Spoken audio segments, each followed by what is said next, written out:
Okey, kita masih meneruskan bab 4 iaitu hari ini kita cover dua subtopik iaitu menulis penyataan function dengan prosedur. Lepas tu macam mana untuk kamu nak tulis atau cara yang melibatkan function dengan prosedur. Okey, ini objektif. Okey, lepas habis pembelajaran, kamu akan dapat menulis pernyataan function dengan prosedur dan juga menghasilkan atau cara yang melibatkan kedua-dua ni lah, function dengan prosedur. Okey, kita tengok dulu function. Okey, kalau user define function, dia akan bermula dengan takrikkan function tersebut di permulaan atau cara. Okey, lepas tu pengguna dia boleh panggil fungsi setiap kali tugasan khas function perlu dilaksanakan dalam satu atau cara penuh. Okey, ini adalah contoh pernyataan bagi function. Di depan dia ada def.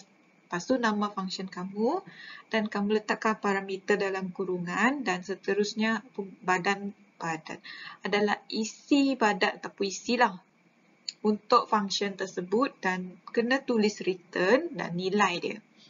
Okey, kita tengok def ni apa, def ni. Dia adalah digunakan untuk mentakrikkan function. Kita nak bagi tahu atau cara yang ini adalah function. Nama yang kamu beri ni adalah dia punya jenis adalah function. Nah, kamu kena letak def ni. Kalau tak letak def, dia tak kena itu function ke bukan. Okey, parameter. Okey, apa-apa pun boleh ubah yang menerima argument dalam ni, parameter. Dia dimasukkan dalam kurungan. Apa-apa dalam kurungan ni, contohlah tak boleh ubah kan. Di sini kita panggil sebagai parameter. Okay, perkataan return ni, dia akan memulangkan nilai ataupun output apa yang kamu akan expected output. Apa yang kamu nak keluarkan ataupun kamu nak bagi value tersebut ke dalam atau cara. Okay, kita tengok contoh. Contoh situasi satu def hasil tambah. Okay, maksudnya dia dah isytiharkan hasil tambah ni sebagai function. So x dengan y ni pun boleh ubah yang parameter. Okey, ini badan function ni, jumlah x tambah y, apa yang dalam x dengan y ni dia tambahkan. Lepas tu dia bagi balik jumlah. Maksudnya kalau x ni mewakili 3, y ni mewakili 2, maksudnya 3 tambah 2, nanti dia akan pulangkan value kepada kamu 5 sebab 3 tambah 2. Situasi 2, okey, dia letakkan sama macam tadilah. Hasil tambah ni sebagai function, dalam parameter dia adalah x, y. Okey, dia return, dia letak terus, dia tak letak padan fungsi. Dia terus letak dalam return. Dalam kurungan return tu nanti dia pulangkan nilai yang sama.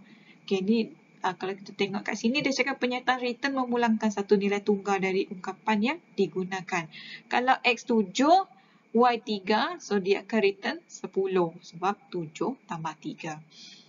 Kalau situasi yang ketiga, dia isytiharkan susun naik sebagai sebuah function. Parameter dia x dengan y. Okey. Tak kat sini ada if else, pilihan. Kalau x lebih besar daripada y, dia akan returnkan nilai yx sebab dia nak susun naik kan. Kalau x ni lebih besar, maksudnya x kemudianlah y dulu. Y ni lebih kecil daripada x. So x kemudian y dulu. Kalau selain daripada ni, selain daripada x lebih besar daripada y, maksudnya y lebih besar daripada x, terbaliklah. Dia akan bagi x dulu lepas tu y sebab x ni lebih kecil daripada y. So dia letak function ni sebagai dia nak susun nombor tersebut dalam tertib menaik. Okey, seterusnya adalah contoh 4.11. Dia nak kamu tulis satu penggunaan user define bagi simulasi main batu seremban. Okey, main batu seremban, kamu lambung, timbang batu. Lepas tu lambung, tangkap batu. Kita tengok kod atau cara dia. Okey, dia gunakan random number, import random. Okey, ni random number. Lepas tu dia isytiharkan ini sebagai function. Ini adalah dia punya badan. Lepas tu dia akan returnkan nilai hasil ni. Okey, dia buat panggilan, dia terus Y. Okey, selagi Y, dia akan timbang. Dekat sini adalah ulangan. Lepas tu hasil timbangan dia, berapa batu yang kamu dapat timbang dekat tangan tu. Lepas tu dia kalau menangkap batu, kalau hasil timbang lebih besar daripada kosong, tangkap bilangan batu hasil timbang. Yang ni bila dah lambung, dah timbang kan, kamu lambung balik nak tangkap balik. Dekat sini dia akan nyatakan dia gunakan function hasil timbang. Sorry. Kalau hasil timbang tangkap. Sini.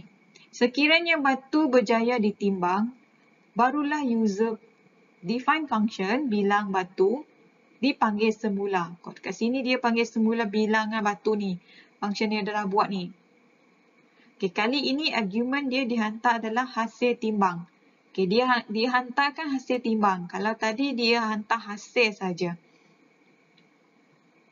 Kat sini dia bagi nilai 5 untuk bilangan batu, untuk nilai yang ni. Kalau dekat sini dia pulangkan bilangan batu yang ditangkap. 5 ni, kamu selalu main batu seremban ada 5 batu kan, keseluruhan. Kita tengok output dia. Okay, hasil timbang adalah 1 batu. Hasil tangkapan 1 batu. Sebab bila dah timbang tu tinggal 1, yang kamu tangkap pun 1. Takkan timbang 1 tangkap jadi 5. Sebab yang 4 tu dah jatuh kan dekat bawah. Kalau hasil timbangan batu tu 2, besar kemungkinan kamu dapat tangkap balik 2. Ataupun kamu jumpa 1 ataupun kosong. Tak ada. Ini adalah contoh output bagi cara 4.11. Okay, sekarang kita tengok procedure. Sintek untuk menulis procedure hampir serupa macam function. Dia gunakan DEF ni. Cuma procedure dia tak pulangkan nilai. Tak ada output. Okay, badan procedure terdiri daripada set arahan bagi tugas SAS. Okay, ini adalah contoh penyataan bagi procedure. Okay, penggunaan procedure untuk cetak lagu menggunakan pengaturcaran Python. Okay. Dia nak cetak lagu, okay, print selama hari jadi, maksud ni benda ni berulang kan. Okay, dia print keseluruhan. Lepas tu dia cetak lagu untuk raju pula. Ini untuk Ali, ini untuk raju. Okay, sedangkan benda lagu ni sama. Yang tak sama cuma Ali dan raju saja kan. Kita tengok macam mana dia gunakan prosedur untuk ubah supaya kod ni jadi lebih pendek. Okay. Kalau tadi kod tadi tu dia akan keluarkan output macam ni. Selamat hari jadi bla bla bla Ali sama hari jadi. Kemudian dia nyanyi untuk raju pula. Okay. Penggunaan prosedur dia boleh letak macam ni. Dia letak lirik, dia bagi nama prosedur ni lirik, lepas tu nama. Ni nama orang yang kita nak nyanyikan tu. Dia print, ini lagu yang sama. Dia cuma tukar nama dekat sini saja. So, bila apa-apa yang diwakili oleh nama akan keluar di sini. Okay. Untuk cetak lirik lagu, dia letak untuk Ali. Dia letak sini Ali kan. Lirik, dia panggil balik ni, prosedur lirik. Dia letak nama ni, dia ganti sebagai Ali. So, bila dia nyanyi, dia keluar lirik ni. Selamat hari jadi, selamat hari jadi, selamat hari jadi. Nama yang kamu masukkan. So, keluarlah Ali. Kalau raju, keluar raju. Ini gunanya function untuk memendekkan kod kamu. Okey, 4.2.4. Menulis atau cara yang melibatkan function dengan prosedur. Okey, ini adalah kepentingan function dan prosedur dalam penghasilan atau cara. Okey, ada 1, 2, 3, 4, 5, 6, 7. Ada 7 kepentingan bagi penggunaan function dengan prosedur.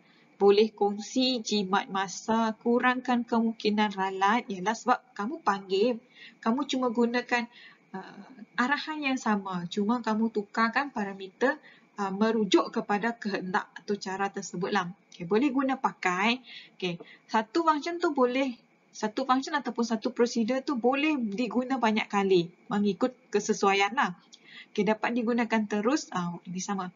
Atau cara terlebih teratur, kemas, modular dan lebih mudah dipahami. Okay, ini adalah contoh. Kamu boleh tengok sendiri dalam buku teks. Okay, untuk amal ini kita tinggalkan dulu. Nanti bila kita bersemuka kita boleh tengok balik ataupun type sendiri dan tengok output dia sendiri. Ini adalah satu gabungan function dengan prosedur bagi kalkulator. Okay. Dekat sini prosedur menu. Function dapat pilihan pengguna. Ini function. Ini prosedur. So dia gunakan kawalan ulangan. Print. Ini output dia. Ini kalkulator yang bermenu lah. Kalkulator secara manual macam kamu kena pilih sendiri menu untuk mendapatkan hasil tambah tolak darab dan bahagi.